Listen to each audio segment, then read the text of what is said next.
Halo teman-teman semua, perkenalkan nama gue David. Di video kali ini, gue akan ngebahas tentang gimana caranya gue mengatur uang jajan saat kuliah offline. Pertama-tama, gue mau kasih tahu dulu kondisi saat gue kuliah offline. Jadi waktu kuliah offline itu gue dapat uang jajan sekitar 3 juta setiap bulan. Terus juga gue kuliah di Bandung. Kedua variabel ini bisa kalian sesuaikan sendiri dengan kondisi kalian. Kemudian, uang jajan gue juga selalu dikasih di hari pertama setiap bulan sama orang tua gue. Waktu uang yang udah ada di rekening gue langsung gue bagi-bagi. Bukan bagi-bagi ke orang, tapi bagi-bagi ke berbagai jenis alokasi yang gue buat. Mulai dari fixed expense, investasi, kebutuhan sehari-hari, dan foya-foya. So, langkah pertama menurut gue, untuk mengatur uang jajan itu, kita harus hitung dulu pengeluaran dalam 1 bulan.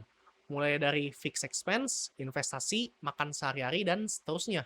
Pertama-tama itu fixed expenses ini harus kalian pisahin pertama kali. Apa aja sih pengeluaran yang pasti harus gue keluarin setiap bulan? Kalau hal ini nggak ada, bisa-bisa hidup gue jadi ribet dan susah pokoknya. Seperti contohnya listrik, galon air, bensin, kuota, laundry, parkir bulanan, atau maintenance kalau kalian yang tinggal di APT, dan lain-lain pokoknya. Kalau dalam kasus gue sendiri, gue cuma ada 3 fixed expenses ini. Yang pertama itu listrik, galon air, dan bensin motor. Di mana listrik itu sekitar 100.000 sebulan, galon sekitar 1 minggu 1 galon, di mana tiap galon itu 21.000, sehingga bulatin aja 85.000 1 bulan. Kemudian ada bensin motor sekitar 50.000 sebulan, jadi totalnya fixed expenses gue ini sekitar 235.000. Berarti uang jajan gue dikurangi fixed expenses ini tersisa 2.765.000. Setelah dipotong buat fixed expenses ini, langkah kedua yaitu sisihin di awal buat nabung atau investasi. Balik ke uang jajan. Kalau gue pribadi itu selalu sisihin 1 juta setiap bulan buat investasi. Bisa juga lebih kalau misalnya orang tua gue datang ke Bandung atau dapat duit ulang tahun atau angpau misalnya. Lanjut, setelah dipotong investasi, tersisa 1.735.000 nih. Nah, sisa dari uang ini tuh baru akan dipakai buat kehidupan sehari-hari. Mulai dari makanan, bayar uang kas, ngejar hobi. Kalau sehari-hari itu gue makan di kampus sekitar 10 sampai 15 ribu. Sekalian jajan, ini makannya di kantin kampus biasanya. Terus makan malam sekitar 10 sampai 15 ribu juga. Kalau malam ini biasanya gue makan di angkringan, warteg, atau kadang makanan-makanan gerobakan kayak nasi goreng, toprak yang murah-murah pokoknya. Misalnya kita simulasi ini, pakai kalender Maret 2022. Total ada 23 hari biasa dan 8 hari libur. Di mana setiap Senin sampai Jumat kita makan di kampus. Terus malamnya makan di tempat yang gue sebutin. Jadi kira-kira sehari itu habis buat makan sekitar 30.000. Jadi kita bulatin aja 700.000 per bulan kalau 23 hari. Sehingga tersisa 1.035.000 buat senang-senang di Sabtu Minggu. Mulai dari foya-foya, makan enak, dan masih banyak lagi. Dimana buat gue pribadi ini 1 juta udah cukup banget buat hedon. Mulai dari makan all you can eat, check out barang-barang di marketplace, dan lain-lain.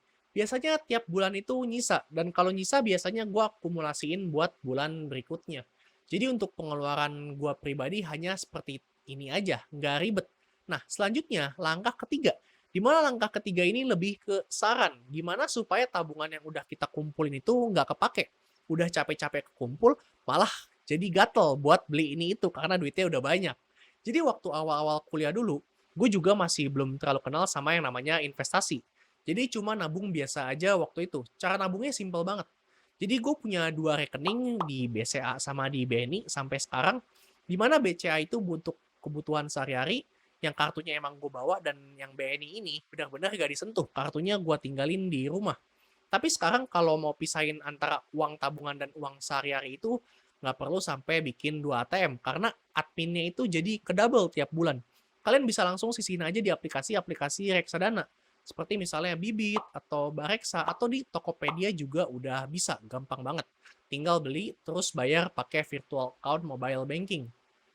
Justru gue pribadi lebih saranin di reksadana-reksadana ini, karena nggak ada fee atau admin tiap bulan. Udah gitu bunganya juga lebih gede. Kalau kalian belum punya reksadana ini, bisa banget daftar di Bibit pakai kode referral gue, David Acel, buat dapetin cashback 25.000. Bibit ini pastinya aman karena udah terawasi sama OJK. Tapi kalau masih kurang yakin juga bisa dengan cara-cara yang konvensional, misalnya beli celengan, kalau kalian suka nabung dengan cara yang seperti itu. Mungkin segitu aja tips dan pengalaman gue dalam mengatur uang jajan saat kuliah offline.